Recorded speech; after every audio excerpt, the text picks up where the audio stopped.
Super Brains. Before we started our quest together, I wanted to make this quote-unquote quick video. That's a joke because my last name is Quick. It really is my last name. I didn't change it to do what I do.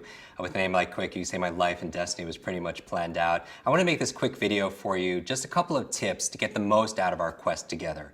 And it's kind of inspired in that everyone knows there's a learning curve. What a lot of people don't know is there's a forgetting curve. And what happens is, according to studies, is when you learn something brand new, within 48 hours, literally, 80% of it can be gone, completely gone. And I don't want that to happen. So I want to give you a couple quick tips to boost your retention as we go through this process. Now, the other thing I want to mention also is this thing on creativity.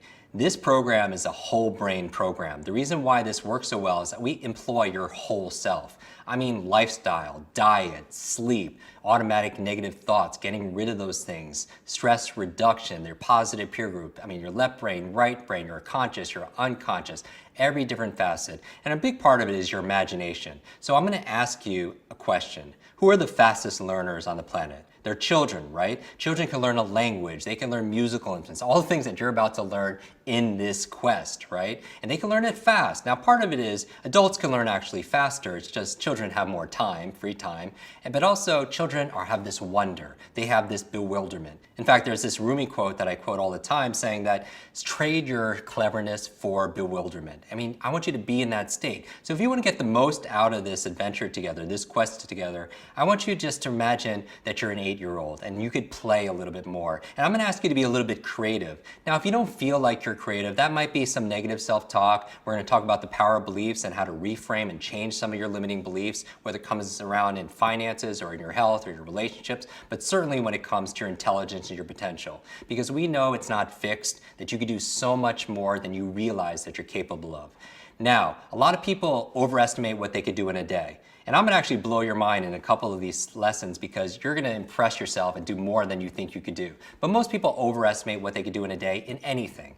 But they grossly underestimate what they could do in 30 days. And that's what we're about to do together. So I'm going to ask you to get the most out of this is realize that you could play. And if you're not feeling super creative, know this, you don't have creativity, you do creativity. Just like you don't have a memory. A big part of this is focusing on improving your memory. You don't have a memory, you do a memory. Just like you don't have focus, you do focus. Now what do I mean by that?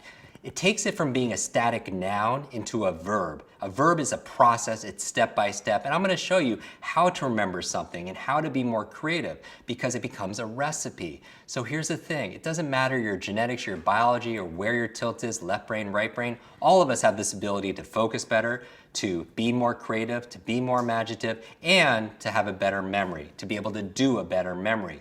And we all come in with different assets, like we all do with anything, and these experiences we're about to share together, this training we're about to do, the techniques that I'm going to employ will help you get there. A lot of people go to the gym, see somebody lift a lot of weights, and it's easy to look at that person and say, oh, that person can lift all that heavy weight because they're really strong.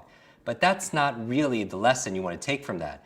Because really what happens is that person is really strong because they're lifting that weight. Do you see the difference? And I'm here to say that if you've seen me on stage memorize 100 people's names or 100 words, 100 numbers forwards and backwards, I didn't start that way. I had these learning challenges and I had to learn how to learn. And that's what we're going to be doing over these 30 days in this quest. So if you don't feel like you're creative, or you don't feel like you're focused, or you don't feel like you have a good memory, that's where it is now, but we're going to change that. And as long as you have an open mind and you're motivated to make some change, you'll get the result. The second thing I want to talk about and gift to you in terms of before we get started that's going to help you boost your retention, as we talked about in the opening, that 80% is taking notes. We know that if you take notes, you're going to remember more. So I'm going to encourage you when you go through this quest with me to take notes. Now, specifically, out of all the studies done at universities talking about there's different levels of taking notes. Some are good, some are not quite as good and useful.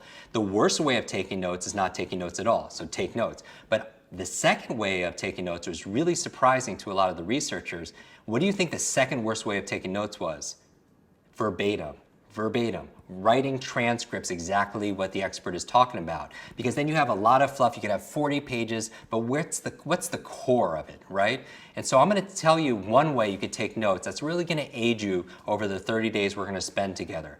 And what I call this note-taking technique is capture, create. Capture, create. It's very, very, very simple. when you have a piece of paper, and I would recommend you handwrite these notes if possible. Studies show that when you handwrite something, you take better notes than when you type it. Now, I'm not saying if it's between typing and not taking notes, then type it digitally. But if you have the potential and the ability to be able to handwrite it, you'll get better results across the board. And the reason why, one of the reasons why is this. You could type everything I say, but when I'm asking you to handwrite something, you can't write that fast. So one of the filtering mechanisms it allows for is you have to focus on what's most important. And you start to qualify and put first things first. So I'd recommend you handwrite these notes. Now, how do you do it? You have a piece of paper. I want you to draw a line right down the sheet of paper, right down vertically down the center of the page. And on the left side, you're going to capture notes. On the right side, you're going to create notes. Now, what's the difference? It's subtle, but it's powerful. On the left side, I want you to take notes. This is where you're going to write how to remember names, step by step, how to learn another language, how to have better focus, how to read 25–50% faster. That's something that's in your quest. Are you excited about this? How to remember things word for word, how to give speeches without notes, my top 10 favorite brain foods, all the things you're about to learn in our quest together, it goes on the left side. That's where you're taking notes. Now, if this is note taking on the right side, what are you doing? You're making notes. It's different than taking notes. What are you doing? Often when people are going through a class or they're going through a conference, a learning event, their mind gets distracted. I don't want that to happen here. If it's going to get distracted, I want it to be distracted on the right side of the page. Instead of doodling, you're going to write your impressions of what you're capturing, meaning your note taking on the left side and your note making on the right side, meaning what's my impressions of what I'm capturing? What am I creating here?